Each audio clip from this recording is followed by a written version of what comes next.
사랑 끈을 짜니뇨. 주 날개 밑내 쉬는 영원히 거기서 살리. 주 날개 밑 나의 피난처 되니 거기서 쉬기를 원하노라.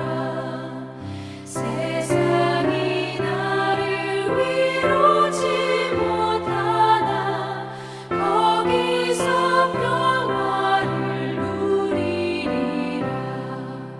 주 날개 밑 평안하다. 그 사랑 끈을 짜니뇨. 주 날개 밑내 쉬는 영원히 거기서 살리.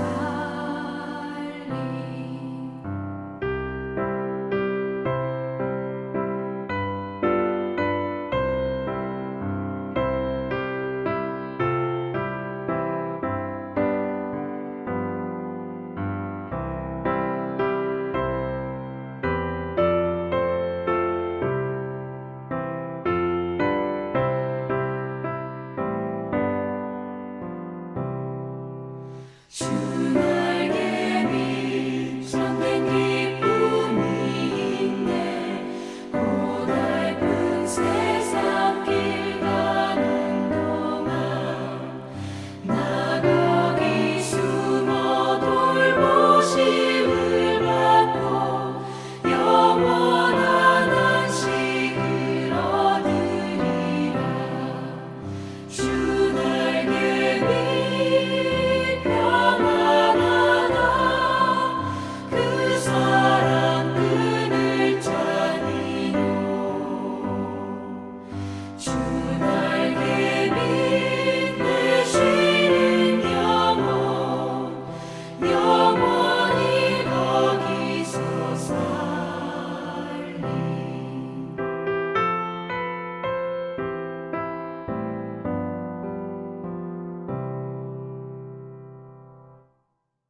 오늘 우리에게 주신 하나님의 말씀은 창세기 35장 16절부터 31절까지의 말씀입니다.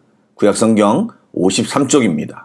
창세기 35장 16절부터 31절까지의 말씀을 드라마 바이블로 낭독합니다. 그들이 베델에서 길을 떠나 에브라스에 이르기까지 얼마간 거리를 둔 곳에서 라헬이 해산하게 되어 심히 고생하여 그가 난산할 즈음에 산파가 그에게 이르되 두려워하지 말라. 지금 네가 또 등남하느니라. 그가 죽게 되어 그의 혼이 떠나려 할 때 아들의 이름을 베논이라 불렀으나 그의 아버지는 그를 베냐민이라 불렀더라.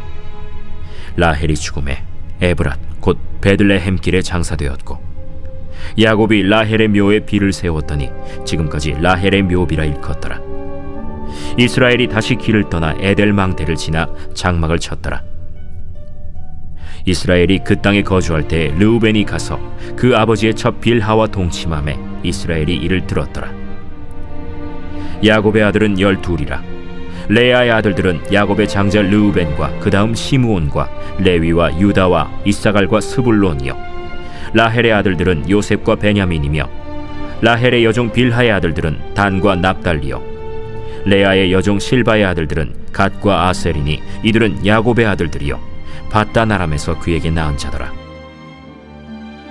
야곱이 기럇 아르바의 마므레로 가서 그의 아버지 이삭에게 이르렀으니 기럇 아르바는 곧 아브라함과 이삭이 거류하던 헤브론이더라. 이삭의 나이가 180세라. 이삭이 나이가 많고 늙어 기운이 다함에 죽어 자기 열조에게로 돌아가니 그의 아들 에서와 야곱이 그를 장사하였더라.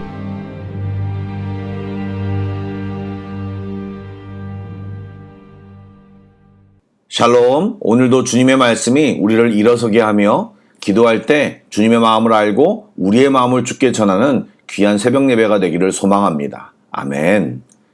야곱이 베델에서 하나님을 만나 복을 받고 다시 약속을 재확인하는 등 은혜의 시간을 보낸 뒤에 베델을 떠나 에브랏, 곧 베들레헴 근처에 이르렀을 때 라헬이 해산을 하게 됩니다.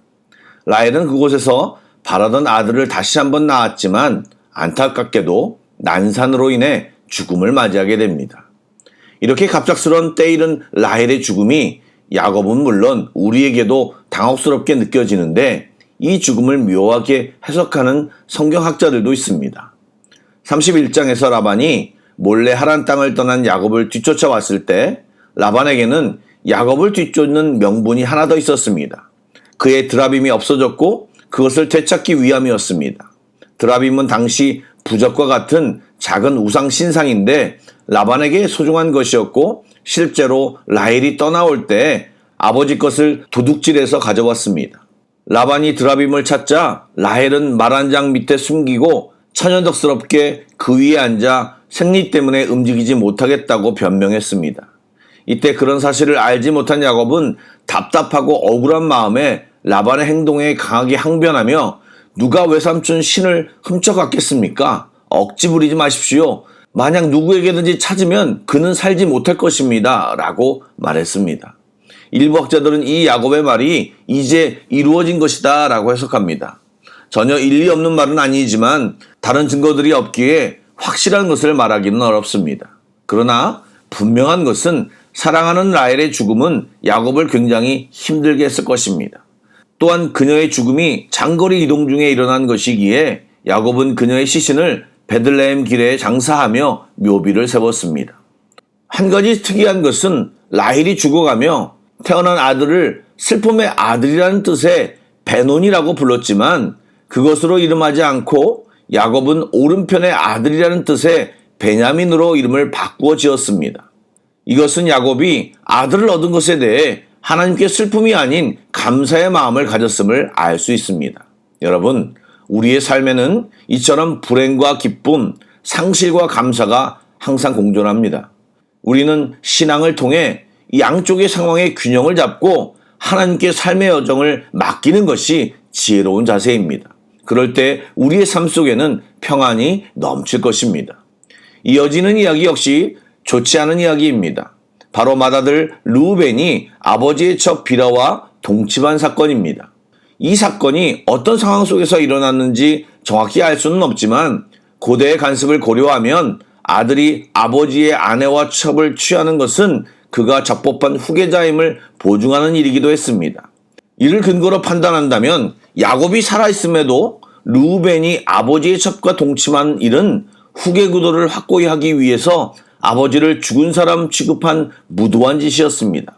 또 성경에서는 근친상간이나 아버지의 아내를 범하는 일을 엄격히 금하고 있습니다. 결국 이 일로 르우벤은 창세기 49장의 야곱의 축복에서 아버지의 권위를 계승하는 장자권을 박탈당하고 다른 사람보다 탁월하지 못할 것이라는 책망과 저주를 받습니다. 좀 특이한 것은 34장에서 디나 강간 사건에서도 아무런 역할을 하지 않았던 야곱은 이번 사건에서도 침묵합니다. 아들이 폐륜을 저질렀다면 야단을 치고 무엇인가 조치를 취했어야 마땅한데 아무런 반응을 하지 않았습니다. 결국 이런 가정 내의 무질서는 아버지에 대한 권위가 무너지고 가정의 불화로 번져갑니다. 요셉이 애굽으로 팔려가는 것도 이런 맥락으로 생각할 수 있습니다. 모든 일은 갑자기 아무런 이유 없이 생기는 것이 아닙니다. 그러므로 가장 중요한 가족 내에서 적절한 훈계와 격려, 질서를 유지해야 하고 만들어야 합니다. 부모된 자들에게 도전한다면 이런 일들을 경계하고 기도하고 하나님이 주신 지혜로 관리해야 합니다. 이어지는 사건은 아버지 이삭의 죽음입니다. 이삭의 사망 당시의 나이가 180세였으니 흔히 말하는 호상이라고 말할 수 있겠지만 부친의 죽음이 아무렇지 않게 느껴지지는 않았을 것입니다. 그리고 본문에는 나오지 않았지만 야곱을 그렇게 사랑하던 어머니 리브가는 야곱이 귀향했을 때 이미 사망했던 것으로 보입니다. 그러니 야곱의 상실감은 더욱 컸을 것입니다. 그럼에도 성경은 이삭을 장사한 이들이 야곱과 에서였다는 점을 언급함으로써 가정 내에 있던 깊은 갈등이 풀려 이제는 형제가 함께 슬픔을 나누고 있음을 암시해주고 있습니다. 여러분, 가정 내에 원하지 않은 일들이 생길 수 있습니다. 그런데 우리가 주의 자녀라면 그것을 주님께 아뢰고 주님을 붙잡고 일어서야 합니다. 늘 말씀드리지만 문제를 집중하면 문제가 커 보입니다. 그러나 주님을 붙잡으면 문제가 문제로 여겨지지 않고 문제가 문제로 끝나지 않고 새로운 인도하심이 우리의 삶 속에 펼쳐짐을 발견합니다. 이것이 믿음 생활이요 하나님의 자녀로서의 삶인 것입니다. 이 땅과 하늘나라에서 이 삶을 살아가는 우리 모두가 되길 주님의 이름으로 축복합니다. 아멘. 기도하겠습니다. 생사화복을 주관하시는 하나님, 오늘도 우리의 삶의 주인이신 주님을 인정하고 붙들기를 소원합니다. 계속 생겨나는 삶의 문제 속에 매몰되어 살아가는 것이 아니라 주님의 인도하심으로 그 문제와 상황을 넘고 주님과 함께 우리가 마땅히 걸어가야 할 믿음의 길을 힘차게 걸어가게 하여 주옵소서. 그렇게 주님을 경험하고 함께하고 인도하심이 우리의 삶 속에서 상식이 되고 특별한 일이 아니라 일상이 되게 하여 주옵소서. 주님을 찬양합니다. 할렐루야. 예수님의 이름으로 기도드립니다. 아멘. 계속해서 찬양한 곡을 묵상하시고 합심기도와 개인기도로 나아가겠습니다.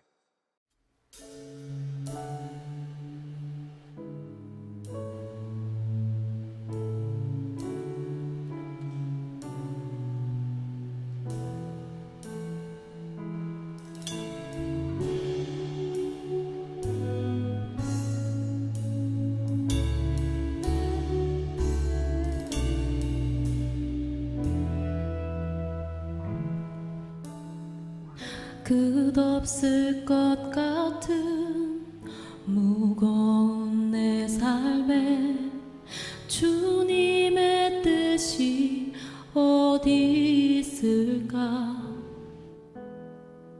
반복된 내 삶에 소망이 있을까? 매 순간 은혜가 필요하네. 시간이 흘러 돌아보니 결국엔 주님이셨네.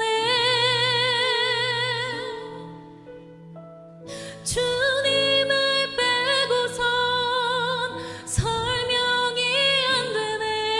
은혜 속에 살고 있었네.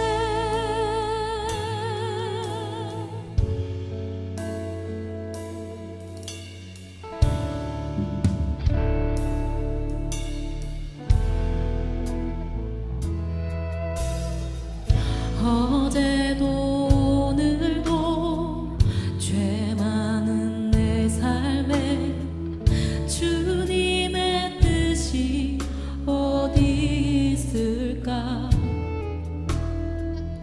다시 주님